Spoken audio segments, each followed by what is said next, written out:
CA बनना है, ये आपको कब आया माइंड में? तो जब भी मिठाई का वक्त आता था तो इतना ही पता था कि वो कोई तो भी एग्जाम क्लियर हुआ है जो 100 में से एक बच्चा पास हो रहा है। तो एक कौन सा फोर्स था जो आपको हमेशा मोटिवेट करता था कि सीए कंप्लीट करना ही है? ये बताने वाला मुझे कोई था ही नहीं। पापा का एक ड्रीम था कि मेरा बच्चा सीए बनना चाहिए। फिर 3 ऑप्शंस खुले हो जाते हैं, कुछ और करना है, तो आपने कुछ और की जगह एकदम और किया। सच बताऊं तो it was accidental to me कि मैं सीए की जर्नी में टीचिंग का एंटर करना ऐसे कभी सोचा नहीं था। सबसे बड़ा झटका सबके लिए आया, जैसे कोविड में बच्चे खुश थे, टीचर्स नाराज थे।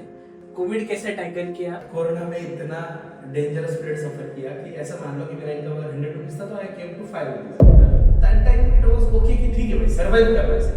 लेकिन जब नेसेसिटी का टाइम था सो फैमिली ने बहुत ज्यादा सपोर्ट किया। इनकम ऑलमोस्ट 5 रुपीस पे आ गया। वैसे ही सर ने केकेसीए लाके 50 लाख व्यूज बटर के 50 लाख बच्चों को पढ़ा के, मतलब बच्चे तो बहुत ज्यादा पढ़े। सर आपकी वजह से ही सब कुछ हुआ है। तो वो एक कमेंट ही पूरा दिन बना देता है। शुरुआत है ना, छोटे से होती है तो ही मजा आता है। एक वीडियो से लेके इतने सारे वीडियोज, एक सब्सक्राइबर से लेके आज 40,000 सब्सक्राइबर, एक व्यू के लिए तरसने से लेके 50 लाख व्यूज तक, मतलब 50 लाख व्यूज आज नासिक में ट्यूटर के पास होना बहुत बड़ी बात है। फॉर्चुनेटली 8 बच्चे फाइनली उस बैच में थे। 8 बच्चों में से 6 बच्चे ऑफिसर हैं। Welcome to our newest podcast, जहाँ पे हम बात करेंगे केकेसीए की, सीए केके की, जहाँ पे उन्होंने बहुत कम समय में 40,000 सब्सक्राइबर, 50 लाख व्यूज और 25,000 ऐप डाउनलोड्स, ये इन्होंने जो जर्नी की है कंप्लीट, ये अभी शुरुआत है। तो इनकी जो शुरुआत की जर्नी है वो सीए बनने से लेकर टीचर बनने तक, टीचर से लेके यूट्यूबर तक, ये पूरी जर्नी की हम बात करेंगे। हम केके की जर्नी, केके की जुबानी। तो आपने जो जर्नी स्टार्ट की, एक छोटे गांव से आया, तो वो गांव से नासिक में आना, नासिक में आने के बाद जो आपने सीए बनने का, तो सीए बनना है, ये आपको कब आया माइंड में? First of all thank you for inviting me in your podcast series. और सेकंड थिंग, सीए बनने का मन में कब आया? सो रियल में बताओ तो सीए की जर्नी मुझे पता ही नहीं थी कि उसमें कितने लेवल्स होते हैं, क्या होता है। और बोलते हैं ना कि अगर आपको पहले कोई डराने वाला मिल जाए कि सीए डिफिकल्ट है तो शायद मैं इंटर ही नहीं करता, लेकिन मुझे कोई डराने वाला भी नहीं था। सो माय एल्डर ब्रदर, जो उन्होंने सीए कंप्लीट किया है, कजिन ब्रदर, तो घर पे ना जब भी वो सीए की एक लेवल क्लियर होते थे तो घर पे मिठाई का एक डिब्बा आता था एवरी टाइम। तो जब भी मिठाई का वक्त आता था तो इतना ही पता था कि वो कोई तो भी एग्जाम क्लियर हुआ है जो 100 में से एक बच्चा पास हो रहा है। दैट टाइम मुझे इतना पता ही नहीं था कि सीए नाम है उस कोर्स का, बट इतना पता था कि भाई कोई तो भी डिफिकल्ट एग्जाम है। तब से एक माइंड में था कि ये कोर्स हमें करना है भाई, जिसमें घर पे मिठाई का डिब्बा आता है। सो बस तब से इच्छा थी और पेरेंट्स का एक विजन था कि नहीं भाई सीए बनाना है बच्चे को, तो वो हिसाब से सीए में एंटर किया। जैसे अभी मिठाई, बच्चा पैदा होता है ना तो अपन मिठाई भेजते, तो सीए बनता इंसान सीए बन नहीं जाता, हर लेवल पे मिठाई भेजी जाती है। ये बहुत ट्रू क्योंकि उसका हर लेवल इतना डिफिकल्ट है। जैसे आप यूपीएससी एमपीएससी क्लियर कर जाओगे तो मिठाई भेजेंगे या मिठाई बांटेंगे, पर सीए के हर लेवल पे मिठाई जा रही है वहाँ। तो सीए जो जर्नी है एक छोटी सी, आपने जैसे बताया कि आपने आपके बड़े भैया, कजिन भैया को देखा और उनसे आपको मोटिवेशन मिला या फिर एक लगा कि सीए बनना है, तो आपने जो जर्नी स्टार्ट की, तो यहाँ पे सिटी में आने का, जैसे अभी आपके पेरेंट्स तो गांव में रहते थे, यहाँ पे फिर आपको नासिक में या फिर पुणे में आपने एजुकेशन कहाँ पे, आपका प्राइमरी एजुकेशन कहाँ पे हुआ, सेकेंडरी एजुकेशन कहाँ पे हुआ और सीए का एजुकेशन कहाँ पे हुआ? Okay, so start with the primary education, Kalwan city, जो कलवन गांव actually which is 70 kilometres, 70 to 80 kilometres from Nashik. तो वहाँ पे सबसे पहले तो जेडपी स्कूल, दैट इज जिला परिषद में मेरा एजुकेशन स्टार्ट हुआ from first standard. So 4th तक वो था, और उसके बाद जो स्कूल थी, मतलब आई स्टिल रिमेंबर, स्कूल की फीस 100 रुपीज हुआ करती थी, 100 रुपीज, 150 रुपीज। अभी बच्चों की फीस 1.5 लाख रुपए लिखते तो रियलाइज होता कि हम 150 रुपए में सीखे। सो वो स्कूल थी 8th स्टैंडर्ड तक पूरा मराठी मीडियम था। फॉर्चुनेटली सेमी इंग्लिश हमारे गांव में आया, तो हमें वो भी बड़ी चीज लगती थी, अरे बाप रे सेमी इंग्लिश, जिसमें मैथ्स और साइंस इंग्लिश में सीखने को मिलेगा। सो 8, 9, 10th सेमी इंग्लिश में हुआ, and then after 10th vision घर वालों का सेट था। हमें तो एक्चुअली देखा जाए तो 10th के लेवल पे अपन इतने ज्यादा विजनरी नहीं होते। और सच बताओ तो अगर हम गांव लेवल की बात करें, किसी विलेज लेवल की, तो वहाँ पे एक्चुअली में इतना नॉलेज दिया भी नहीं जाता कि बच्चा खुद डिसीजन ले ले। आज के डेट में अगर फॉर एग्जांपल ये पॉडकास्ट देखने वाले भी जो स्टूडेंट्स हो गए अभी, तो ये 10th में भी अगर बच्चा होगा देखने वाला तो उनका विजन हो जाता है सिटी वाले बच्चों का, उनको उतना क्लैरिटी होता है, उन्हें ऑप्शंस पता होते हैं, हमें ऑप्शंस पता ही नहीं होते। तो घर वालों का विजन सेट था कि कॉमर्स लेना है, और दूसरी चीज ये भी सेट था कि इंग्लिश मीडियम में लेना है। So nearest option was Nashik city only. और एक्चुअली डिसीजन बहुत बड़ा डिसीजन था, क्योंकि एट दैट टाइम मिनिमम 90% मतलब जितने भी लोग पहचान के लोग 90% पीपल अपोज अस कि भाई क्यों कॉमर्स लेना है, मतलब साइंस में एडमिशन नहीं मिल रहा है, डोनेशन लग रहा है, किस कॉलेज में हमें पहचान चाहिए, वशीला जिसको बोलते हैं कि भाई आपको पहचान कुछ लगाना है, तो हाँ तो इसकी जरूरत है, तो ये कुछ नहीं हो रहा है इसलिए कॉमर्स में एंटर ले रहे हो गया। तो ऐसा था scenario. So that time everyone was opposing, but decision लिया गया कि 11th कॉमर्स लेना है, and then I entered to BYK college in Nashik.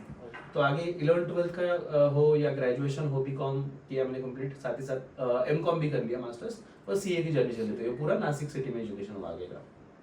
Yes, तो आपने जब सीए की जर्नी के टाइम पे बोलते हैं कि जैसे फेलियर सबसे बड़ा पार्ट होता है, तो मतलब बेसिकली सीए बनते बनते मतलब बहुत से लोग रह जाते हैं पीछे या कोई कंप्लीट नहीं कर पाते, तो एक कौन सा फोर्स था जो आपको हमेशा मोटिवेट करता था कि सीए कंप्लीट करना ही है? ओके, फर्स्ट ऑफ ऑल ये जो डेंजर वाली चीजें थी, फेलियर, फिर बहुत सारे लोगों का कंप्लीट हो ही नहीं पाता, ये बताने वाला मुझे कोई था ही नहीं। तो that was very plus point कि मेरे माइंड में नेगेटिव डालने वाला मेरे इन्वायरमेंट में कोई था ही नहीं। जो भी लोग मिलते गए लाइफ में बहुत पॉजिटिव एटीट्यूड वाले मिलते गए, भाई करना ही करना है। दूसरी चीज पापा का विजन था, एक्चुअली सच बोले तो, कि पापा का एक ड्रीम था कि मेरा बच्चा सीए बनना चाहिए, बड़े भैया इंजीनियर है, तो एक को साइंस में डाला, एक तो दूसरा कॉमर्स में, सीए बनना चाहिए। So that vision was motivating me always. और सीए फाउंडेशन जैसे एंटर किया तो फर्स्ट अटेम्प्ट में क्लियर हो गया, फिर सीए इंटर में गया तो फर्स्ट अटेम्प्ट में क्लियर हो गया। तो ऐसा एक्चुअली फेलियर का ज्यादा लगा नहीं, सीए फाइनल में थोड़ा सा हर्ट हुआ, और I failed 2 times in CA final. और क्या हो जाता है ना, जब आप कंटिन्यूअस पास होते जाते हो और जब आपकी एक इमेज बन जाती है कि भाई ये बच्चा फेल हो ही नहीं सकता, ये तो टॉपर है, ये तो होशियार है, ये कैसे फेल हो गया, तो वो जो इमेज थी ना वो पूरी टूट गई थी। और अंदर से भी बहुत ज्यादा पेन होता है ऐसे टाइम पे कि जो इमेज अपनी जो बना के रखी है सोसाइटी ने, वो जब ब्रेक हो जाती है कि नहीं भाई ये कैसे हुआ, ये फेल कैसे हो गया। But over a period of time खुद को कोप अप किया, बाकी फ्रेंड्स वगैरह भी थे कि भाई हमें करना ही करना है, तो वो एक मोटिवेशन सोर्स था कि करना तो था ही। एग्जैक्टली।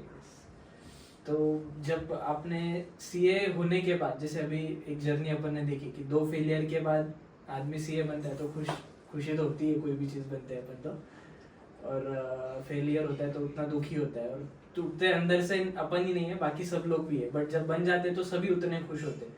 पर वो होने के बाद जब रिजल्ट आता है, 1 महीना चले जाता है, फिर 3 ऑप्शंस खुले हो जाते हैं कि जॉब करना है, प्रैक्टिस करनी है, या कुछ और करना है। तो आपने कुछ और की जगह एकदम और किया तो आप मतलब ना जॉब स्टार्ट किया ना प्रैक्टिस स्टार्ट की, और सीधा आप मतलब सडनली टीचिंग लाइन में या ऐसे प्रोफेसर लाइन में, मतलब क्या था इसके पीछे? सच बताओ तो it was accidental to me कि मैं सीए की जर्नी में टीचिंग का एंटर करना, ऐसा कभी सोचा नहीं था मैंने। सो हुआ ऐसा कि सीए फाइनल का एग्जाम मेरा क्लियर होना बाकी था, जैसे मैंने बताया 2 times आई गॉट फेल। सो दो बार फेल होने के बाद थर्ड टाइम रिजल्ट, पेपर कितने भी अच्छे जाए कॉन्फिडेंस खत्म हो जाएगा, अपन पॉजिटिव हो कि पास हो सकते हैं, वो हो भी लेना। So before result, third attempt का रिजल्ट के पहले one brother came to me और उसने बोला कि भैया हम बीबीए के क्लासेस सर्च कर रहे हैं। सो आई थॉट अच्छी बात है, देखो नासिक में बहुत सारे क्लासेस मिल जाएगा। सो ही सेड टू मी कि भाई तू ही स्टार्ट कर दे, अजित नाम है उसका, हाँ अजित खीवासरा। सो ही इज माय ब्रदर, और उसने बोला कि भाई तू खुद ही स्टार्ट कर दे। मैंने बोला भाई मैं कैसे स्टार्ट करूं, पहले बात तो डिग्री नहीं, और जब अपना फेलियर होता है ना अपने को हर चीज निगेटिव लगने लगती है, तो हम कर ही नहीं सकते, अपना कैसे करेंगे, डिग्री नहीं। सो ही सेड कि देख भाई 2 चीजें लगती है, मतलब लिटरली बीबीए का फर्स्ट ईयर का स्टूडेंट जो मुझे सिखा रहा है बीइंग सीए फाइनल, लेकिन जब अपन वो पोजीशन पे होते हैं ना तो हर कोई सिखाता है। तो उसने बोला देख भाई 2 चीजें लगती है सिखाने के लिए, मतलब उसका अगर वर्ड में बोलूं तो एक उसने बोला था कि एक लगता है बोली बच्चन, ठीक है, जो तेरे में फूट के भरा है, ही रियलाइज्ड मी दैट थिंग। दूसरी चीज लगती है नॉलेज। तो उसने बोला कि even though you didn't clear your final exam, लेकिन भाई तू सीए फाइनल के कैंडिडेट है, तो तेरे में इतना नॉलेज है, तो बीबीए के बच्चों को पढ़ाना है, तो ऑलरेडी इस लेवल पे बीबीए का पढ़ाना है, तो इट इज क्वाइट इजी, तो तू स्टार्ट कर सकता है। तो मैंने उसको थोड़ा इग्नोर किया, बोला ठीक है भाई देखेंगे फ्यूचर में। सेम डे वो कॉलेज गया, कॉलेज जाके उसने मुझे कॉल किया और वो फ्रेंड सर्कल में था, उसने स्पीकर फोन रखा, मराठी में बात कर रहे हैं intentionally, though we are from Marwari background of course, so Marathi में बात कर रहा है. हो सर ठीक आहे सर, आम्ही उद्या येतोय तुमच्या डेमो लेक्चरसाठी, आम्ही 10 जणांचा ग्रुप आहे सर, आम्हाला फक्त टायमिंग सांगून द्या आणि आम्ही उद्या तिथे येतोय. सो आई वाज शॉक्ड कि भाई अभी क्या करें. मतलब उसने डायरेक्टली 10 लोगों के सामने, ग्रुप के सामने पूछा है कि कल मुझे लेना ही लेना है डेमो. मैंने बोला भाई रातों रात क्लासरूम कहाँ से अवेलेबल करे, प्लेस तो चाहिए. So fortunately in my CA journey I got very respected teachers. मतलब जितने भी टीचर्स मिले उन्होंने बहुत ज्यादा ख्याल रखा, टीचिंग के लिए भी, फाइनेंशियली भी सपोर्ट, मेंटल भी सपोर्ट. उन्होंने लिटरली, मेरे एक सर है सीए फाइनल के, सर्वेश जबर सर, तो मैंने उनको बोला कि सर ऐसा ऐसा है, तो मुझे एक बैच कंडक्ट करने के लिए मुझे बस 1 घंटे के लिए क्लासरूम अवेलेबल करवा दो. उन्होंने उनके सीए फाइनल का लेक्चर उस दिन हॉलीडे दे दिया मेरे लिए. और उन्होंने बोला कि भाई तेरी जर्नी स्टार्ट हो रही है, मेरा तो ठीक है क्लासेस चल रहे हैं लेकिन एक दिन के लिए ऑफ रख देंगे, तू ले ले लेक्चर. सो उन्होंने उतना कोऑपरेट किया, वहाँ पे डेमो लेक्चर लिया. फिर स्टूडेंट गॉट सेटिस्फाइड कि सर आगे का लेक्चर कर दे. सो टाइमिंग मैनेज करके 3-4 दिन डेमो लेक्चर लिया, बच्चों ने फाइनली ग्रीन सिग्नल दिया, so we are going to continue. But degree थी नहीं, और मेरे माइंड में सच बताओ तो क्लासेस लेने का तब भी ख्याल नहीं था. मेरे माइंड में क्या था, ये बच्चे आए ना, ये बैच कंप्लीट करनी है, और ये बैच अगर सिखा देंगे तो अपने को एक अर्निंग का सपोर्ट हो जाएगा फाइनेंशियली, और बाकी सीए फाइनल होने के बाद बाकी देखेंगे. वो बैच लेते लेते ही सीए फाइनल का रिजल्ट लग गया, I got cleared this exam. So उसके बाद Darshan Chandaliya sir, one of my greatest mentor in my life, जो सीए फाइनल के क्लासेस भी ले रहे हैं आजकल में, फाइनल इंटर के क्लासेस. तो वो खुद क्लासेस लेते थे, उन्होंने उनका क्लासरूम मुझे दिया, रेंट कभी चार्ज नहीं किया. उन्होंने इतना सपोर्ट किया कि वो हमेशा बोलते थे, 3-4 बच्चे थे मेरे बैच में, एक बैच 6-7 बच्चों की थी और एक बैच 3-4 बच्चों की, तो ही ऑलवेज मोटिवेटेड मी. तो मैं बोल रहा था कि सर आप क्या रेंट लोगे. अरे भाई तू तो कमा ले, तू तेरा पेट्रोल पानी छूट जाए तो भी बहुत है. लिटरली ऑलवेज सेड कि तेरा पेट्रोल भी छूट जाए घर से आने जाने का, बहुत, तो मुझे कुछ नहीं चाहिए. So he motivated me in that way. उन्होंने पैसा कभी लिया नहीं. दूसरी चीज, वो ऑलवेज बोलते थे कि ये 3 के 300 भी हो गए, but you have to work continuously. तो वो उनके मोटिवेशन से काम करते गए, और उन्होंने वो थोड़ा पैशन जगाया मेरे अंदर. एक्चुअली टीचिंग का थोड़ा सा ही, मे बी 1% पैशन होगा, बट उन्होंने उसको 100% तक पहुंचाया कि यू कैन डू दिस. और इसमें भी फाइनेंशियल स्टेबिलिटी भी है, मतलब जो at the end P for passion है तो पी फॉर पैसा भी है, तो कहीं ना कहीं पी फॉर परिवार भी है. तो ये सब चीज मैटर करती है. उन्होंने मुझे रियलाइज करवाया कि इट इज पॉसिबल. सो फिर उसमें मैंने एंटर किया सीए. फिर मैं क्लासेस स्टार्ट कर दी प्रॉपर. और क्लासेस स्टार्ट करने की जर्नी जैसे आपने बताई कि आपको अजित ने मोटिवेट किया, फिर दर्शन सर ने मोटिवेट किया, मतलब क्लास कंटिन्यू करने के लिए उन्होंने मोटिवेट किया, पर स्टार्ट करने के लिए तो मेनली अजित ने मोटिवेट किया दिखा एक्चुअली. तो जैसे स्टार्ट करने के, कुछ चीजें स्टार्ट करने के बाद भी एक वापस धक्का लगता है, तो उसके लिए फिर आप जैसे अपने क्लासेस स्टार्ट किए, वो एक स्मूथनेस में आने के बाद सबसे बड़ा झटका सबके लिए आया. जैसे कोविड में बहुत सारे क्लासेस बोलो या इकोनॉमी थी, ऑफलाइन बैचेस थे, ये सब मतलब एकदम तहस महस हो गया. एजुकेशन सेक्टर एकदम, बच्चे खुश थे, टीचर्स नाराज थे, पेरेंट्स भी नाराज थे कि बच्चे मतलब ऑनलाइन घर पे जहाँ से आंसर्स मिल रहे हैं वहां से आंसर्स दे रहे हैं. मतलब जो बच्चे को 35-40% आ रहे थे वो 95 पे पास हो रहा है. तो पेरेंट्स तब नाराज थे कि इतने परसेंट इसको आ ही नहीं सकते, और बच्चा खुश था. तो ये ऐसे मोमेंट पे आपने लाइक कोविड कैसे टैकल किया, और इस मोमेंट पे आपने जो गोल्डन अपॉर्चुनिटी देखी ऑनलाइन बैच की, राइट, वो कैसे कॉन्सेप्ट आया आपको? So basically first of all बोल तो टीचिंग 3 साल 2016 में मैंने स्टार्ट किया. सो कोरोना आया 1920 के बाद. सो मैंने कोरोना के पहले साल, मतलब कोरोना अपने क्लासेस फॉर्चुनेटली, मतलब बच्चों के प्यार से ऑफ कोर्स, ऐसे लेवल पे पहुंच गया था ना कि टीचिंग का मेरा पैशन बन गया था. अभी उसके सिवा मेरे लाइफ में ऑप्शन दिख ही नहीं रहा था मुझे. बट कोरोना में इतना डेंजरस पीरियड सफर किया कि ऐसा मान लो कि मेरा इनकम अगर 100 रुपीज था तो I came to 5 rupees literally. 95%. हाँ, 95% decrease. But fortunately my family was very supporting कि भाई ठीक है ये टाइम भी जाएगा, but we have to work on it. ठीक है, नहीं अभी इमीडिएट पैसा नहीं मिला तो भी चलेगा, बट उसी पे कॉन्सेंट्रेट रहना है. दूसरी चीज, प्लस पॉइंट है, minus point I don't know, but मेरी कोई भी प्रॉपर्टी नहीं थी. लेकिन प्लस पॉइंट ये भी कि साथ ही साथ कोई लाइबिलिटी भी नहीं थी. क्योंकि मैंने ना मेरा खुद का मतलब घर नहीं लिया था, तो साथ ही होम लोन भी नहीं आया. मैंने अगर व्हीकल परचेस नहीं की तो व्हीकल लोन भी नहीं आया. तो ना कोई एसेट साइड थी ना कोई लाइबिलिटी साइड थी लाइफ में. सो that time it was okay कि ठीक है भाई सर्वाइव करना है सिर्फ. और फॉर्चुनेटली इतना बैंक बैलेंस था कि सर्वाइवल तो हो सकता है. और देखा जाए ना वो टाइम पे रियलाइज भी हुआ कि हमें सर्वाइव करने के लिए बहुत कम पैसे लगते हैं. सिर्फ सरवाइव करने के लिए। ये तो बाकी अपने चॉइस ले, अपने लाइफस्टाइल की, हमें बहुत भाई ब्रांड चाहिए, हर एक चीज बड़ी चाहिए, फोन चाहिए तो आईफोन ही चाहिए, कार चाहिए तो 10 लाख के ऊपर ही चाहिए, प्रीमियम वाली चाहिए, तो ये सब अपने। लेकिन जब नेसेसिटी का टाइम था, सो फैमिली ने बहुत ज्यादा सपोर्ट किया। इनकम ऑलमोस्ट 5 रुपीज पे आ गया था, बट चल रहा था कि ठीक है भाई सर्वाइव कर लेंगे। दूसरी चीज, टीचिंग करना तो ही, तो घर पे बैठे कुछ ना कुछ तो ट्राई करते। तो मैंने यूट्यूब चैनल पे मतलब 2016 में चैनल ओपन किया, लेकिन यूट्यूब पे कंटेंट अपलोड करने की डेयरिंग में 3-4 साल लग गए। वो एक फर्स्ट वीडियो, और मैं ना परफेक्शन के पीछे ही था कि एक परफेक्ट सेटअप बन जाए, परफेक्ट स्टूडियो बन जाए, perfect camera, perfect mic, everything I want perfect, और तब मैं स्टार्ट करूंगा। तो परफेक्शन के चक्कर में कभी स्टार्ट ही नहीं हुआ। फिर कोरोना में कोई ऑप्शन था ही नहीं, तो चलो कोई स्टार्ट करते हैं। तो literally I was started teaching online. फिर वो काइंड मास्टर, फिर वो ऐप देखो, क्रैक वर्जन ढूंढो उसका, उसमें वाटरमार्क नहीं आना चाहिए, एडिटिंग करो। एडिटिंग करने वाले हम ही थे, उधर कोई एक्सपर्ट को पैसे दे नहीं सकते, अर्निंग अपने ही नहीं था, तो ये पॉसिबल नहीं थी चीजें। सो 1 घंटा टीचिंग करो और 3 घंटा एडिटिंग करो, तो इस तरीके से काम चल रहा था। तो तब ऑनलाइन में हुआ, सर्वाइव हुआ कुछ ना कुछ। फिर कोरोना खत्म होते होते मैं मैंने ऑनलाइन स्टार्ट किया फुल फ्लेज। एक्चुअली में देखा जाए तो वैसे थोड़ा सा डिले हो गया।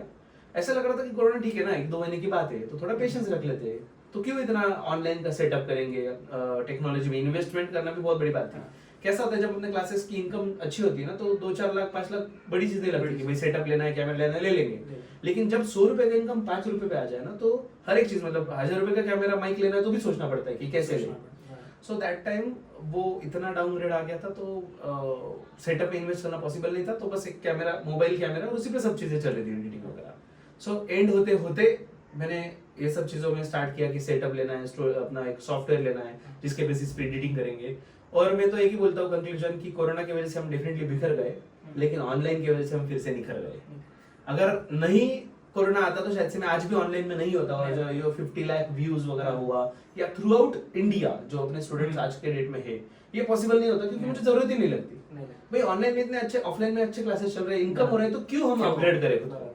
बट कोरोना की वजह से ही, कोरोना की देन है कि मैं आज इस लेवल पे हूँ। जैसे वो एक चीज थी, अभी बच्चों को नहीं पता होगी, पर हम 5 साल पहले या 10 साल पहले जाएंगे तो BSNL और वोडाफोन आइडिया, इनके स्क्रैच कूपन आते थे, तो उससे रिचार्ज करना पड़ता था। तो वो 56 का रिचार्ज आता था और 60 रुपए लेते थे लोग। तो ये वैसा ही फेज है। अगर आज भी वो BSNL वाले रिचार्ज ही बेच रहे हैं, तो वो आगे भी बेचते रहेंगे। पर जियो ने आके पूरा चेंज किया। वैसे ही सर ने KKCA लाके 50 लाख व्यूज बटर के 50 लाख बच्चों को पढ़ा के, मतलब बच्चे तो बहुत ज्यादा पढ़े और भी बच्चे पढ़ने वाले आगे। तो इन्होंने जो एक शब्द बोला इसमें कांस्टेंट, तो मेरे को कांस्टेंट से याद आता है कि इनकी कंसिस्टेंसी जो है ना, वो मैं खुद भी नहीं कर पाता, पर इनकी कंसिस्टेंसी देख के ना मैं हमेशा सोचता हूँ कि ये कंसिस्टेंट रहते कैसे। तो क्या मतलब क्या राज है कंसिस्टेंसी के पीछे? कंसिस्टेंसी के पीछे राज यही है कि जो सबसे बड़ी तो ये चीज है कि बच्चों के रिजल्ट्स और बच्चों के comments, that gives us motivation always. मतलब अभी भी अगर जब मैं अभी YouTube पे ऑफ कोर्स अगर व्यूज इतने हुए तो कमेंट्स भी बहुत सारे आते हैं, नेगेटिव भी आते हैं, पॉजिटिव भी आते हैं। लेकिन जब एक दिन में पूरे दिन में एक भी ऐसा पॉजिटिव कमेंट आ जाए ना कि सर आपने इतना अच्छा पढ़ाया कि आपकी वजह से टॉपिक क्लियर हो गया, कभी कभी लिटरली तो भगवान तक की बात बताते हो, तो बहुत बड़ी बात है एक्चुअली, हम तो उसके लायक नहीं। बट बच्चों की जो कमेंट आता है कि भाई सर आपकी वजह से ही सब कुछ हुआ है, तो वो एक कमेंट ही पूरा दिन बना देता है और वो और मोटिवेशन देता है, अभी तो और भी करना है, this is just a start. अभी तो लग रहा है कि भाई ये तो बेसिक है, अभी तो जर्नी स्टार्ट करनी है, अभी तो कंसिस्टेंसी। सच बताओ तो मेरी भी ब्रेक हो जाती बीच बीच में, मोटिवेशन थोड़ा सा कि नहीं भाई व्यूज नहीं आ रहे या फिर रिस्पांस नहीं मिल रहा है, तो थोड़ा डाउन हो जाता है। लेकिन फिर से अगले दिन वापस खुद को एनर्जेटिक करना है, नहीं भाई अगर हम ये कंसिस्टेंटली रखेंगे। और मैंने सच बताओ तो ये ऑब्जर्व किया है, कोई भी यूट्यूबर का एग्जांपल ले लो, मतलब एंटरटेनमेंट फील्ड हो, एजुकेशन फील्ड हो, मतलब कोई कस्टमाइज वीडियो बनाने की फील्ड हो, कोई भी फील्ड हो, consistency is the only thing which makes them big. मतलब जो मिलियन वाले चैनल्स है, मिलियन सब्सक्राइबर्स, 10 मिलियन 100 मिलियन, मुझे ऐसा लगता है अगर उनके भी वीडियोस देखो ना, तो उन्होंने ऐसा मतलब पूरे दुनिया के एक्सेप्ट बहुत कुछ अलग किया, ऐसा कुछ नहीं, बट वो कंसिस्टेंटली करते रहे। So that's why they are at that place now. तो बस वो फॉलो करने की कोशिश करते हैं। तो उन्होंने एक पैटर्न सेट किया है, या फिर मतलब उन्होंने एक समझ लिया है कि लोग देखे या ना देखे पर डालना है। आप वीडियो डालोगे तो मतलब आज नहीं तो कल लोग देखेंगे ही देखेंगे। और जैसे मतलब शुरुआत होती है तो वो 3 साल का जो फेज लगा कि यार डाले ना डाले, पूरा सेटअप बना के डालेंगे, बड़ा बड़ा कैमरा होगा, बड़ा एडिटर होगा, तो मतलब शुरुआत है ना छोटे से होती है तो ही मजा आता है। कि ऐसा जरूरी नहीं है कि अपना मतलब अगर कोई किसी को भी यूट्यूब चैनल चालू करना हो तो ऐसा नहीं है कि मेरे पास व्लॉगिंग कैमरा हो या ये हो, आप छोटे कैमरा से भी चालू करो, कोई प्रॉब्लम नहीं है। जैसे हमने जर्नी देखी है कि एक वीडियो से लेके इतने सारे वीडियोस, एक सब्सक्राइबर से लेके आज 40,000 सब्सक्राइबर, एक व्यू के लिए तरसने से लेके 50 लाख व्यूज तक, मतलब 50 लाख व्यूज आज नासिक में ट्यूटर के पास होना बहुत बड़ी बात है। और उसके साथ ऑफलाइन बैच भी होना, क्योंकि बहुत से लोग क्या करते हैं ऑफलाइन बंद कर देते हैं, ऑनलाइन में फोकस करते हैं। पर इनका ऐसा है, के सर का ऐसा है कि ना हमें ऑफलाइन भी बंद नहीं करना है और ऑनलाइन में भी जीना है, क्योंकि ऑफलाइन और ऑनलाइन का कोई मेल ही नहीं है। ऑफलाइन बैच का और ऑनलाइन का पैसे में भी और इसमें भी कोई मतलब तालमेल नहीं है, ये बैठ नहीं सकता।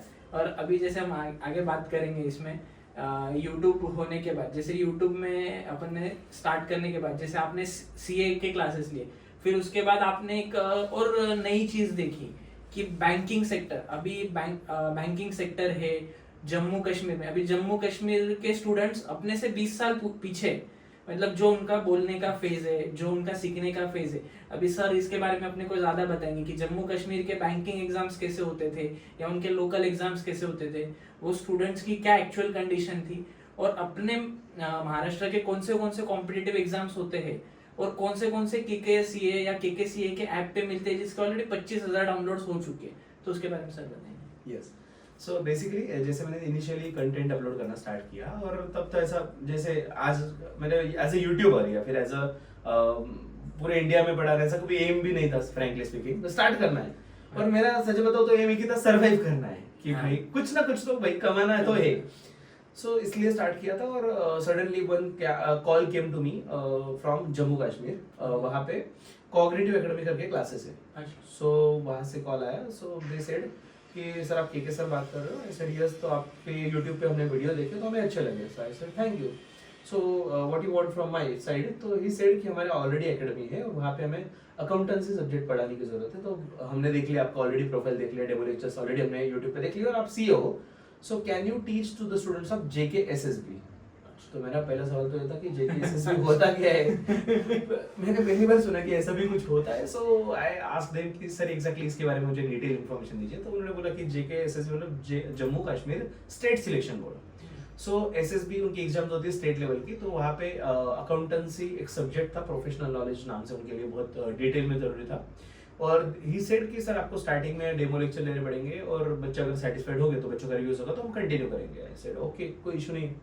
और मेरा, क्योंकि मैंने डे 1 से हिंदी टीचिंग मैंने स्टार्ट किया था, that was my plus point. Yes, so being a Maharashtrian, of course Marathi में भी पढ़ाता हूँ मैं, बहुत सारे महाराष्ट्र के जो कोर्सेस है, बट मैंने हिंदी में स्टार्ट किया था। तो उनको पहली बार तो बच्चों को टीचिंग बहुत पसंद आया, और फॉर्चुनेटली मैंने 90 स्टूडेंट्स की बैच मैंने कंडक्ट की successfully of Jammu Kashmir. Every student is from Jammu Kashmir. So वो बैच कंडक्ट की, और वो बच्चे पर्सनल टच में आ गए, वो पर्सनली मुझे बताने लगे कि सर आप बहुत अच्छे से पढ़ाते हो, आपका हमें समझ रहा है। तो वो एकदम 1-to-1 कम्युनिकेशन जैसा हो गया कि मुझे ऐसा फील नहीं आ रहा था कि वो बहुत दूर है हमसे। तो उन्होंने मतलब 1-to-1 कॉल करके पूछना, सर मुझे ये क्वेरी है, इसका कैसे कर सकते हैं, उसका कैसे कर सकते हैं। और उन्होंने बहुत सारे टॉपिक का बताया कि सर ये टॉपिक हमने पहले पढ़े थे but that was not clear, हाँ अभी इस बार हमें मजा आया। सो वो एक मोटिवेशन का सोर्स मिला। फिर अगर लगा कि यार अगर अपन जम्मू कश्मीर के बच्चों को अगर यहाँ से बैठे बैठे पढ़ा सकते हैं, सो हम आगे और क्यों नहीं ग्रो कर सकते। तो हमें तो भाई हम खुद भी कर सकते हैं, तो एक एकेडमी ने हमें अप्रोच किया, तो हम खुद भी कर सकते हैं। तो फिर हमने कंटेंट डालना ज्यादा स्टार्ट किया, फिर उसके बाद थोड़ी फ्रीक्वेंसी और बढ़ा दी। दूसरी बात रही, आपने पूछा महाराष्ट्र के बारे में। सो महाराष्ट्र में भी जो कॉम्पिटिटिव एग्जाम्स है, कॉम्पिटिटिव एग्जाम का फील्ड बहुत बड़ा है, वो समंदर है। मतलब छोटे से क्लर्क से लेकर तो यूपीएससी तक तो बहुत अलग अलग लेवल से, अलग अलग ऑफिसर्स लेवल तो एग्जाम्स होती है। सो उन एग्जाम्स में हुआ ऐसा कि 2018 की बात है। So one student came to me और ही सेड कि सर हिंदी में बताता हूँ मैं। तो बेसिकली नगर परिषद की एग्जाम्स आई थी उनकी। सो आई आस्क्ड हिम कि ये क्या होता है। तो मैं being a teacher they are expecting something from me, but मैं उनको ही पूछ रहा था कि आप ही मुझे बताओ कि ये होता क्या है। सो दे सेड कि सर नगर परिषद के ऐसे ऐसे एग्जाम है, ऐसी वैकेंसीज है कुछ, और इसका आपको सिलेबस कवर करना है। तो आई आस्क्ड देम कि मुझे सिलेबस दिखाओ। सिलेबस मैंने देखा तो कंप्लीटली सीए इंटर लेवल का सिलेबस था, सब कुछ, मतलब every topic is almost from CA foundation और इंटर। सो मैंने पूरा गो थ्रू किया, मैंने बोला ठीक है चलेगा, अपन स्टार्ट करते, 2-4 दिन में बैच स्टार्ट करते। मेरा शेड्यूल बहुत ज़्यादा पैक था, 3 ब्रांचेस पे जाता था मैं दैट टाइम। सो पे सेट की सर आप टाइम दो हमें। मैंने बोला भाई टाइम तो बहुत मुश्किल है, मैं एक्सट्रीम टाइम नहीं है, 1-2 अर्ली मॉर्निंग लेट नाइट। बोले सर ठीक है हम मैनेज कर लेंगे। तो मैंने उनका रात को 9 बजे 9 से 10:30 बैच स्टार्ट किया था, 8:30 से 10:30, 9 से 10:30 नाइट में, but still they got ready for the same. Classroom की अवेलेबिलिटी, उनको लोकेशन पॉसिबल नहीं, तो मैंने क्लासरूम अवेलेबल किया उनके एरिया में, मैं जाऊँ भाई, मैं आता हूँ पढ़ाने के लिए, ये सब चीजें मैनेज की। और वो जो बैच कंडक्ट की, मैंने सिलेबस देख के बोला था कि 6 महीने में ये सिलेबस हो जाएगा कंप्लीट, और उन्होंने मुझे लिटरली बोला, उनका रिप्लाई सुन के मुझे भी मतलब हंसे यार, ऐसी बात थी। दे सेड कि सर 35 डेज के बाद हमारी एग्जाम है। सो मैंने बोला भाई तो सीए इंटर का सिलेबस लेके आया है, 35 डेज में एग्जाम है, जो मैं 6 महीने का टारगेट कर रहा हूँ, यू आर सेइंग कि 35 डेज में एग्जाम है, सो it is not practically possible for me. तो मैंने बोल दिया। वो अगले दिन फिर से आए घूम के, सर हम पूरे नासिक में जाकर आए हैं, जो भी क्लासेस के नाम है अच्छे अच्छे जो टीचर्स है, हम सबके पास जाके आए हैं। सो एवरीवन सेड कि ये पॉसिबल ही नहीं है, बट हमें जिसने आपके पास भेजा है, जिसने आपका रेफरेंस दिया, उन्होंने बोला कि ये सर कर देंगे। हमें पता नहीं सर, आपको तो करना ही पड़ेगा। सो मैंने बोला ठीक है चलो चैलेंज लेते। तो वो चैलेंज मैंने एक्सेप्ट किया, और फॉर्चुनेटली 8 बच्चे फाइनली उस बैच में थे। 8 बच्चों में से 6 बच्चे ऑफिसर बन गए। गुड। सो उनकी लाइफ इतनी ड्रास्टिकली चेंज हो गई कि उतना उनका स्ट्रगल चल रहा था, मतलब लिटरली वो 7-8 साल से कॉम्पिटिटिव एग्जाम की तैयारी कर रहे थे। वो अलग अलग सिटीज में जाके आए थे। मतलब वन ऑफ द स्टूडेंट जिसने मुझे अप्रोच किया था, वो दिल्ली में क्लासेस करके आया होता था, और बहुत सारे एग्जाम दिए थे। ये सब होने के बावजूद भी कुछ आउटपुट नहीं आया था, बस एज बढ़ते जा रहा था, और शादी वगैरह के सब इश्यूज पेंडिंग, फैमिली बैकग्राउंड भी नॉर्मल ही था। बट ये डिसीजन से उनका लाइफ इतना चेंज हो गया, और वन स्टूडेंट ने उसके शादी के इनविटेशन में चीफ गेस्ट में मेरा नाम जब डाला, so that time I realize कि भाई हमने कितना बड़ा काम कर दिया है। तो उनकी लाइफ पूरी टर्निंग पॉइंट, पूरा लाइफ चेंज हो गया उनका। सो फिर उनकी सेटलमेंट वगैरह देख के फिर मुझे भी लगा कि नहीं यार अपन ये कर सकते हैं। और 2018 में जो मैच मैंने कंडक्ट की, उसके बाद 2021 में वो एग्जाम आई फिर से। That time I taught to 1000+ students throughout Maharashtra for the same course. फिर तब से भाई एक पॉजिटिव एटीट्यूड मिल गया कि भाई हम निकाल सकते हैं। 35+ स्टूडेंट्स उस पे भी क्लियर हो गए, बच्चे ऑफिसर बन गए। सो फिर वो फुल फ्लेज एग्जाम में कॉम्पिटिटिव में हमने एंटर कर लिया कि जो एग्जाम जहाँ पे अकाउंटेंसी का सिलेबस रहेगा उसमें ही हम एंटर करेंगे। ओके। हाँ, तो उसमें being a professional of only accounts, बाकी सब्जेक्ट में हम कुछ कंडक्ट नहीं कर रहे हैं कोर्सेस, लेकिन अकाउंटेंसी सब्जेक्ट के लिए अभी हम now we are planning for national level also. अभी तक सिर्फ स्टेट लेवल की एग्जाम कवर किया है, now we are planning for nationals. Let's see, देखते हैं क्या होता है। अभी नेशनल है, अगले पॉडकास्ट तक इंटरनेशनल भी होगा। International let's see. और केकेसीए के ऐप में ये सब कोर्सेस अवेलेबल है, सब कोर्सेस, मतलब 11th हो 12th हो। फिर हमने ग्रेजुएशन में एंटर तो कर ही लिया था, फिर पोस्ट ग्रेजुएशन में उनको एमबीए में एंटर कर लिया, और कॉम्पिटिटिव एग्जाम क्योंकि एक नया एक वे हमें मिल गया बच्चों की वजह से। हमने ऐसा कुछ नहीं किया, बट बच्चों की रिक्वायरमेंट देखते हुए हम उसमें एंटर किया। But now this is also one of the important part of KKCA, तो कॉम्पिटिटिव एग्जाम की भी क्लासेस हम सब कैटर करते हैं। और जब 11th से लेके जॉब लगने तक एक टीचर का चेहरा होता है या एक टीचर पढ़ाता है ना, तो 11th से ही आपके कॉन्सेप्ट्स क्लियर होते हैं। और आपको जब भी डाउट आता है तो पर्सनल नंबर या जो भी ऑफिस का नंबर होता है, तो उससे आप सर से कनेक्ट भी करते हो या उनसे बात भी करते हो, आपके डाउट्स भी सॉल्व होते रहते हैं। तो वो कॉम्पिटिटिव एग्जाम्स अपन जब जैसे करते हैं, वो डाउट्स का था बच्चों का पहले, मतलब थोड़ा सा ऑनलाइन वालों का डाउट ही था, मुझे भी खुद को भी डाउट था कि डाउट्स का कैसे कैटर करेंगे। लेकिन क्योंकि हर लेक्चर में ऑनलाइन ही लेता हूँ, मतलब ऐसा स्टूडियो रिकॉर्डिंग कोई लेक्चर नहीं होता अपना कि बस मैं और कैमरा हो, ऐसा कोई लेक्चर नहीं होता। हर लेक्चर में सामने बच्चे कोई ना कोई अटेंड कर रहे हैं, और मैंने क्लासरूम हाइब्रिड सेटअप बनाया, तो ऑफलाइन में भी बच्चे बैठे हैं, ऑनलाइन भी बच्चे अटेंड कर रहे हैं, और तीसरा रिकॉर्डिंग में देख रहे हैं, तो सब चीजें साथ में चल रही है, इसलिए वो इन्वॉल्वमेंट होता है। नहीं तो सिर्फ रिकॉर्डिंग किया ना, तो कभी कभी ऐसा होता है कि हम अपने स्पीड से फास्ट चले जाते हैं, बच्चों का राइटिंग हुआ ही नहीं, उनका स्पीड कम, अपना बहुत फास्ट। लेकिन ये होता ही नहीं, क्योंकि मैं हर लेक्चर बच्चों के साथ में ही ले रहा हूँ। हाँ, ये हाइब्रिड मॉडल का एक बेनिफिट ऐसा भी है कि मतलब जो डाउट बच्चों को आने वाले ना, वो सेम एज के बच्चे होते हैं या वो सेम बैच के बच्चे होते हैं। जैसे अभी बीकॉम के बच्चों को पढ़ा रहे हैं, बीबीए के बच्चों को पढ़ा रहे हैं, तो वो बच्चे वहाँ पे ऑनलाइन ऑफलाइन में भी बैच में बैठे, वही ऑनलाइन रिकॉर्ड हो रहा है और वो लाइव भी चल रहा है। मतलब किसी लाइव वाले को डाउट आ रहा है तो वो भी पूछ सकता है, सेकंड जो ऑफलाइन बैच में बैठा है उसका कट नहीं करते, ये उसका भी रिकॉर्ड करते हैं। मतलब उसको जो डाउट आ रहा है, ऑनलाइन को जो डाउट आ रहा है और बाद में रिकॉर्डेड वाला देखेगा, तो उसको भी वो सेम डाउट आ सकता है। अगर आया है तो उसका वहां पे सॉल्व हो जाएगा, और नहीं होता है वहां पे तो वापस फिर ये सॉल्व कर सकते हैं। तो आप कंटेंट डालना है जो यूट्यूब पे, तो वो कैसे डिसाइड करते हो कि हमें ये चीज का कंटेंट डालना है? बीच में आपने एक सीरीज भी चालू की थी, नो योर फाइनेंस, Right. या बीच में आप एक कुछ ना कुछ न्यू यूनिक सीरीज लाते लाते रहते हो, मतलब लोगों का नॉलेज बढ़ाते हो उससे। मतलब ऐसा जरूरी नहीं है कि स्टूडेंट ही इनसे जुड़े, जो बहुत से मतलब ऐसी चीजें हैं जैसे फाइनेंस की चीज है तो वो तो अपने को सीए से बेहतर कोई सिखाता नहीं, पर सीए उसके पैसे लेते हैं, ये ऐसे सीए इकलौते जो पैसे चार्ज नहीं करते, मतलब नॉलेज की चीजों के लिए। Right. तो वो सीरीज आप कैसे डिसाइड करते हो? Basically most of the things जो हम करते जाते हैं बच्चों के रिक्वायरमेंट से, स्टूडेंट के रिक्वायरमेंट से हम सीखते हैं। So when we started our journey in 2020 to 23, तब से हमने क्या किया, तो एक एग्जाम आ गई थी और कोरोना के बाद बच्चे इतने ज्यादा डिस्टर्ब हो गए थे तो क्लासेस ऐसे हुए नहीं थे, और अचानक से डिक्लेयर कर दिया कि इस बार एग्जाम होने वाला है, फाइनली कोरोना खत्म हो गया, एग्जाम होने वाला है। तो बच्चों का मौसम था ही नहीं कि भाई हम तो पढ़े ही नहीं है, कॉलेज गए ही नहीं, अभी एग्जाम क्या कैसे होगा। So that time we started with the preparation of exam. तो एग्जाम के प्रिपरेशन के पहले एक दिन पहले हमने स्टार्ट किया एक नया कंसेप्ट, दैट इज संजीवनी बूटी। सो संजीवनी बूटी नाम ऐसा माइंड में इसलिए आया कि that time I was just listening to one series of Kumar Vishwas, आपने सुना होगा यूट्यूब पे ये, तो अपने अपने राम, उनको बहुत ब्यूटीफुल सीरीज है, आप डेफिनेटली सुनिएगा। तो वो सुनते सुनते मुझे वो एक माइंड में आया कि जब लक्ष्मण जी की अगर बात करें तो लक्ष्मण जी को जैसे कि एकदम मैं हमेशा वर्ड यूज करता हूँ कि वो वेंटिलेटर पे थे। सो अगर उनको संजीवनी बूटी नहीं दी जाती, हनुमान जी अगर लेट हो जाते तो ऑफकोर्स जान चली जाती थी।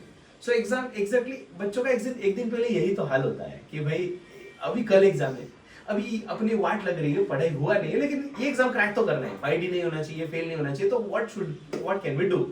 सो हमने सॉल्यूशन निकाला संजीवनी बूटी। तो संजीवनी बूटी बहुत ज्यादा फेमस हुआ, बच्चों का बहुत ज्यादा प्यार मिला, मतलब हजार बच्चे लाइव में ज्वाइन होने लग गए, तो इतना रिस्पॉन्स देख के हमें बहुत अच्छा लगा, एनर्जी मिली। फिर हमने देखा कि भाई ये तो ठीक है एग्जाम ओरिएंटेड, लेकिन बच्चों को नॉलेज के लिए फुल फ्लेश पढ़ना जरूरी है।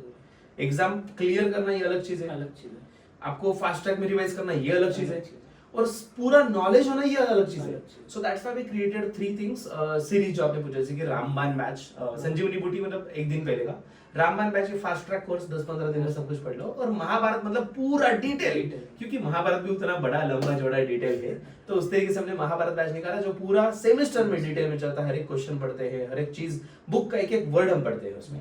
तो ये कंसेप्ट निकाली, और जैसे बच्चों का रिस्पॉन्स मिलते रहा कि सर हमें एग्जाम पास में आ रही तो एग्जाम से रिलेटेड आप गाइड करिए, तो फिर उसके लिए सीरीज निकाल दी। सर अभी न्यू सेमेस्टर है, हमें पता ही नहीं कि कौन से सब्जेक्ट पढ़ने हैं, तो सब्जेक्ट्स के बारे में इंफॉर्मेशन नहीं है, तो KYS that is know your subject, ये हमने सीरीज स्टार्ट कर दी। अभी फाइनेंस रिलेटेड मुझे एक पैशन था कि भाई जो नॉन स्टूडेंट्स, मतलब हर एक स्टूडेंट के अलावा जो फिनेंशियल लिटरेसी जो आज के डेट में required by every person in the world, ये कॉमर्स कोई स्ट्रीम तक लिमिटेड नहीं है, हर पर्सन के लिए जरूरी है। सो फाइनेंशियल लिटरेसी के लिए we started one new YouTube channel with the name of KKCK। So it is KK sir's commercial knowledge. Okay, yes. So commercial knowledge के लिए KKCK स्टार्ट किया, जिसमें हम अभी प्रोवाइड करने वाले हैं कि आप हर कोई बैकग्राउंड से हो, बचपन से 55 तक आपको फिनेंस पता होना चाहिए, एकदम बेसिक चीज है। मनी मतलब बैंक से लेकर सेविंग अकाउंट होता है, ATM होता है, डेबिट कार्ड होता है, क्रेडिट कार्ड यूज करना चाहिए नहीं यूज करना चाहिए, उसके प्लस क्या माइनस क्या, तो ऐसे हर एक चीज, होम लोन उसका EMI, अभी we are planning on the same. तो अभी step by step we are just thinking कि हर किसी को वो नॉलेज मिले, और कोई ना कोई ऐसा हो जिसके लिए एक हमारे वीडियो से अगर उसका बेनिफिट हो जाए तो पैसा उसे ले, मेहनत उसे ले, तो इस तरीके से काम चल रहा है। तो जैसे आपने बताया कि अभी नॉलेज के लिए आपने KKCK करके चैनल बनाया, तो ये भी बहुत एक न्यू इनिशिएटिव है। यूट्यूब डेफिनेटली एक फ्री प्लेटफॉर्म है, तो फिर एक हेल्प करता है, और बचपन से लेके 55 तक, मतलब अभी ऐसा भी नहीं रहा कि अभी 11th-12th में हो तो ही, या फिर BCom में हो, BBA में हो, तो आप अभी आपको बचपन में ही पकड़ लेंगे और बचपन में ही छोड़ेंगे। यस, अभी छोड़ना नहीं है जोड़ना नहीं,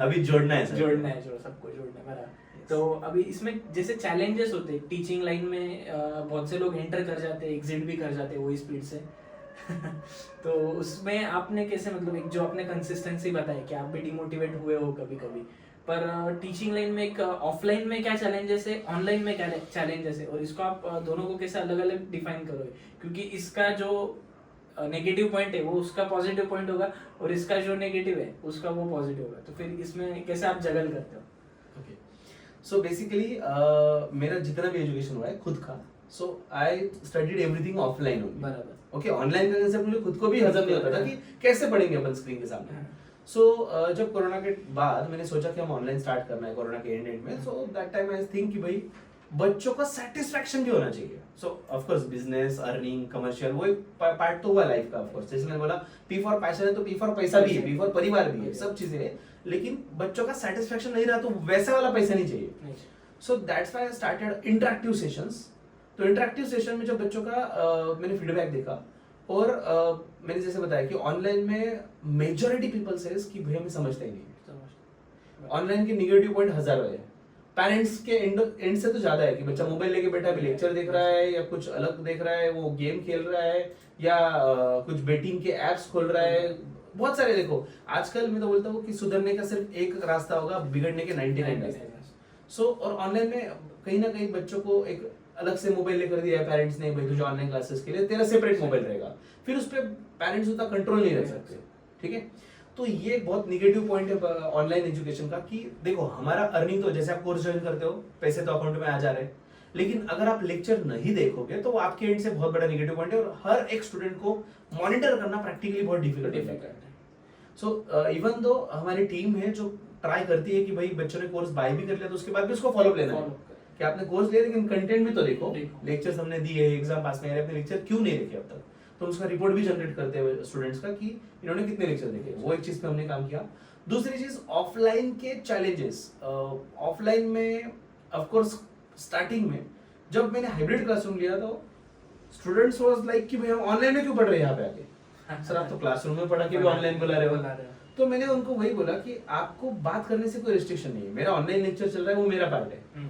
आप ऑफलाइन में आए हो, ऑफलाइन की तरह बिहेव करो, ऑफलाइन की तरह डाउट पूछो, ऑफलाइन की तरह मैं आपके पास आऊंगा, मैं camera off camera even though lecture चल रहा है मैं कैमरा से बाहर जाके बच्चों के पास बेंच पे जाके उनके डाउट्स देख के फिर वापस स्क्रीन के सामने आ रहा हूँ.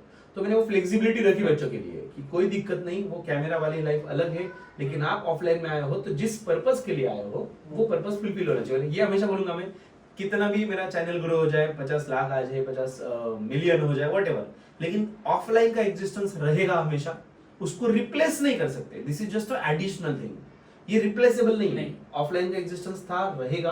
गुरुकुल का एग्जिस्टेंस था, रहेगा.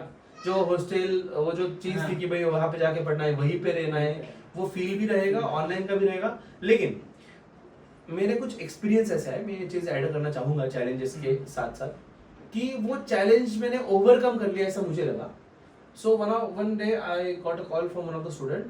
They said कि सर मैंने कोर्स ज्वाइन किया है बट मुझे ऐसा ऐसा पॉइंट नहीं समझा. तो मैं पहले चिल्लाया उन पे कि आपने ठीक से देखा नहीं कि उसमें मैंने दिया हुआ है. सो स्टूडेंट सेड कि सर मैं देख नहीं सकता, आई एम ब्लाइंड. सो मुझे इतना बुरा लगा कि मैं क्यों चिल्लाया इन पे कि भैया लेक्चर में दिया था आपने देखा नहीं. तो मुझे बहुत बुरा लगा और एक पहले तो मैंने उनको सॉरी बोला एकदम दिल से मैं उनके लिए कि भाई मैं ऐसे वर्ड आपके लिए यूज किए या फिर चिल्लाया पे. बाद में मुझे रियलाइज हुआ कि मेरे लेक्चर्स देख के अगर ब्लाइंड बच्चा भी सीख रहा है so that is I am doing something great. तो अगर बच्चा, क्योंकि उसको प्रैक्टिकली ट्रैवलिंग पॉसिबल नहीं है, हर जगह पे जाना पॉसिबल नहीं है, हर बुक्स उनकी लैंग्वेजेस में अवेलेबल नहीं है, और जो चाइल्ड स्टार्टिंग से ब्लाइंड होता है बर्थ से, तो उनके लिए बहुत सारी फैसिलिटीज है जिनके लिए वो रेडी हो जाते हैं क्योंकि उनका प्रिपरेशन पहले से हुई है. लेकिन अगर कोई 10 साल के बाद, 15 साल के बाद, 20 साल के बाद अगर कोई ब्लाइंड हो जाए तो उसके लिए वो ब्रीथ वो जो सीखना पॉसिबल नहीं होता. One student, she is swimmer, national level swimmer, she is from Pune, national level swimmer, but she is handicap, तो उनके पैर नहीं है, तो वो कहीं पर ट्रैवल नहीं कर पाती, वो भी सीख रही है लेक्चर देख के. बहुत सारे हाउस वाइफ्स है, तो दे सेड कि हाँ सर हम हाउस वाइफ है, हमें पॉसिबल ही नहीं घर से बाहर जाना, लेकिन आपकी वजह से ऐसे भी स्टूडेंट मिले मुझे जिन्होंने 15 20 साल से एजुकेशन छोड़ दिया. Now they are continuing their education just because of online education. तो लगा कि भाई ये जो चैलेंजेस थे हमने खत्म कर दिए हैं, हम इसको बीट कर रहे हैं, अभी हम बस आगे बढ़ना है ऐसा. तो चैलेंजर्स. और हाँ, सबसे बड़ी चीज, कैमरा के सामने की लाइफ और रियल लाइफ में बहुत फर्क है. That is the main point. अभी आप कैमरा अभी देख रहे हो, पॉडकास्ट देख रहे हो, आपको लग रहा होगा कि भाई जबरदस्त सर की लाइफ, क्या लाइफ है. इवन इंस्टा स्टार वगैरह अपन जो लाइफ देखते हैं तो वो लाइफ दिखाने की अलग होती है. मतलब ठीक है, मेरी बात नहीं कर रहा, मैं तो जो रियल है वही दिखा रहा हूँ, लेकिन इंस्टा स्टार्स, यूट्यूब स्टार, वो जो स्टार बन जाते हैं ना, वो दिखाते हैं मेरी लाइफ इतनी लग्जरियस है, इतनी इजी नहीं होती, उसके पीछे बहुत सारा स्ट्रगल होता है, तब जाके वो मोमेंटम आता है कि वो लाइफ लैविश वाली लाइफ चीज है. जो वो ये करना भी पड़ता है, मतलब जो दिखता है ना वो बिकता है. पर इसमें एक और चीज मैं जोड़ दूंगा कि मतलब वो बोलते हैं ना कि एक दिन में ये इंसान बन गया, रातें बहुत लगती है, दिन एक ही लगता है। True. मतलब बहुत रातें ऐसी बिगड़ती है या फिर बहुत रात मेहनत करनी पड़ती है इतनी, मतलब अभी जैसे जर्नी है, कब किसी की 30 साल की जर्नी, किसी ने 2016 से लेके 2025 तक, मतलब अभी एक और अगले साल इसको 10th एनिवर्सरी आ जाएगी एजुकेशन इसकी, राइट। केकेसीए की। तो मतलब रातें इन्होंने बहुत लगाई है शुरुआत में, जो अभी एक दिन में, मतलब एक दिन में नहीं हुआ ये 50 लाख व्यूज, 40,000 सब्सक्राइबर, तो रातें काफी लगी है। 3 साल तो यही सोचने में लग गया कि मतलब पहला वीडियो कौन सा डाले, और मतलब वो कॉन्फिडेंस नहीं आता शुरुआत में कि मतलब ऐसे उठ गए अपन, मुंह धोया कुछ डाल देंगे, ऐसा नहीं होता है। और किसी को भी कॉन्फिडेंस नहीं आता कि कोई, मतलब मिनिमम सेटअप में सबको यही लगता है कि बहुत अच्छा सेटअप हो, बहुत सारे कैमरास हो, एडिटर हो, कोई अपने पास स्क्रिप्ट हो। नहीं, यहाँ पे आपको ही सब चीज बनानी पड़ती है, कैमरा लेके, माइक लेके, उसका एंगल सेट करना, मतलब दैट इज द चैलेंज। और वो चीज को अपन बीट करते हैं स्टेप बाय स्टेप। तो जैसे जैसे सब्सक्राइबर्स बढ़ते हैं वैसे वैसे चीजें भी ग्रो होगी। और जैसे मतलब एक ब्लाइंड, मतलब जो शुरुआत से ब्लाइंड होता है कोई बच्चा, तो उसको ब्रेल लैंग्वेज का सहारा होता है या पेरेंट्स को पता होता है।